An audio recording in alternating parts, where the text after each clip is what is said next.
Hello guys, আসসালামু আলাইকুম। আপনারা সবাই কেমন আছেন? আশা করি অনেক ভালো আছেন। আমরা অনেক ভালো আছি। আর এইদিকে চাঁদরাতে ব্লগটা তো এডিট করতে বসে গিয়েছি, তাও আবার ঈদের পরের দিন রাতের বেলা। সো আমি এখানে বাজার থেকে বাজারের ব্লগ তো আপনারা দেখছেনই। সো আমি বাজার করে আসছি আম্মুর সাথে।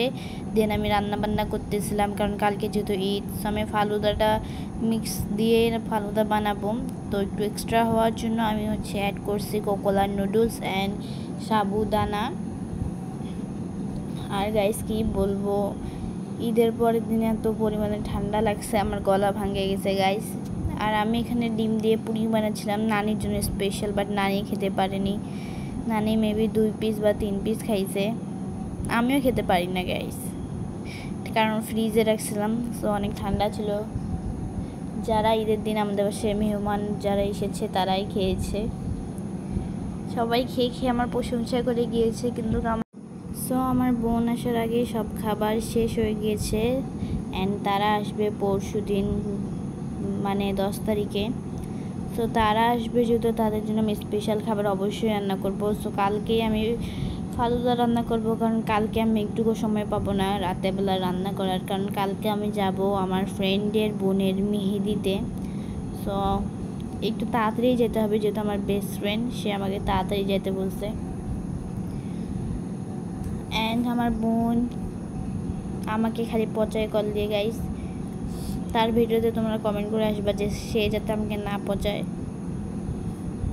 অ্যান্ড আমি জানি না, আমি একটা জিনিসের উপরে আর কি ফোনটা রাখে ওই পাশে দুধটা জাল দিতেছিলাম। আর গাইস কি বলবো, সব কিছু শেয়ার করা হয়নি। আপনাদের সাথে যদি সব কিছু শেয়ার না করি তাহলে কি হয় গাইস। আমি আর কি মেনলি কি বলে পাউরুটির যে মিষ্টিটা সেটা বানাইতে যখন যাই, ঠুস করে একটা আপু চলে আসে। সে আর আমি মিলে বসে মেহেদি দিব। আমি বলছিলাম যে 8টার সময় আসিও, তো আমি 8টার মধ্যে সব কিছু কভার করতে পারিনি, তাই আর কি আপুটা চলে এসেছিলো। সো আপু বলতেছিল যে হেল্প করবো, বাট আমার কি বলবো, আপুর হেল্পের কোনো প্রয়োজন ছিল না। সো আমি আপুকে তাও বলতেছিলাম যে আপু যেহেতু বলতেছিল দাঁড়া কী করবে, সো আপুকে বলতেছিলাম দুধটা একটু জাল দিয়ে দাও আপু। সেই সময় না, আর একটু পরে যখন আমি পাউরুটিটা বানানো শুরু করি, সেই ঠিক সময়টা চলে এসেছে আপু গাইস, তাই আমি আপনাদের সাথে পাউরুটির রেসিপিটা শেয়ার করতে পারিনি। যাই হোক গাইস, কুরবানির যেহেতু তো মাংস আমাদের মাংস আসতে অনেক দেরি হয়ে যায়। সো তাই আগে আব্বু যে মাংসটা আনে সেই মাংসটাই রান্না করা হয়। আর আম্মু আমাকে হেল্প না করে, ভিডিও না বানিয়ে দিয়ে আম্মু এখানে নাস্তা খাচ্ছে। আর এখন যেহেতু অনেক গরম পড়েছে, সো গরম ঠান্ডা মিলে আমার গলার অবস্থা 12টা বাজে গেছে গাইস। অনেক কষ্ট করে কাশি ধরে আটকে বাঁধে এটা করা হচ্ছে। আর আমার আম্মু দেখেন গাইস, এমন ভিডিও করছে। আমার আম্মুর সেদিন কোনো মনোযোগই ছিল না ভিডিওর মধ্যে, শুধু আমাকে বলে যে আমি নাকি এডিট করি না, আমি নাকি ভিডিও ছাড়ি না। এদিক দেখেন গাইস, অর্ধেক করেই নিয়ে ভিডিও করছে আমার আম্মু। আর এখানে আমাকে 1 বাটি বাদাম দিছে যাতে আমি সবগুলোতে দেই। সে 1 বাটির মধ্যে এই কয়টা বাদাম শুধু আমি ফালুদাতে দিছি গাইস। আর সব কিছু আমি নিজে একটা করে দিচ্ছি, একটা করে খাচ্ছি, একটা করে নিচ্ছি, একটা করে খাচ্ছি। ঠিক এই সময়টাতে আপুটা চলে আসে আমাকে ডাকতেছিল অনামিকা অনামিকা করে। আমি বলতেছিলাম কে আসলো। পরে মেহেদি দিয়ে বসে গেলাম সব কিছু ছাড়ে। সো আপুটা আমাকে মেহেদি দিয়ে দিতেছিলো, বাট ডিজাইন দেখে দিতে আমার সুন্দর পাপা কল দিয়ে দেয়।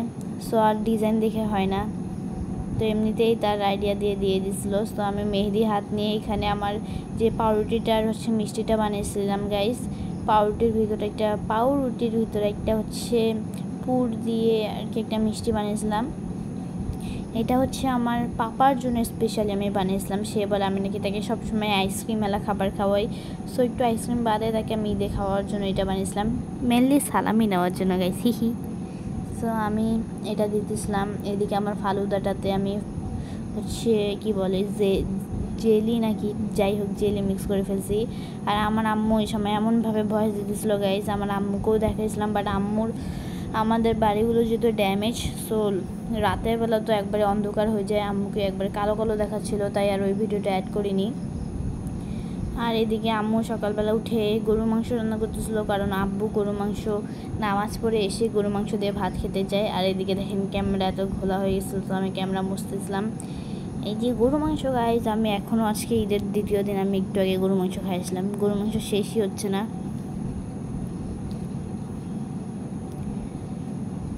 আর আমি হাত না লাগাইলে কখনো মাংস মজা হবে গাইজ, কখনোই না।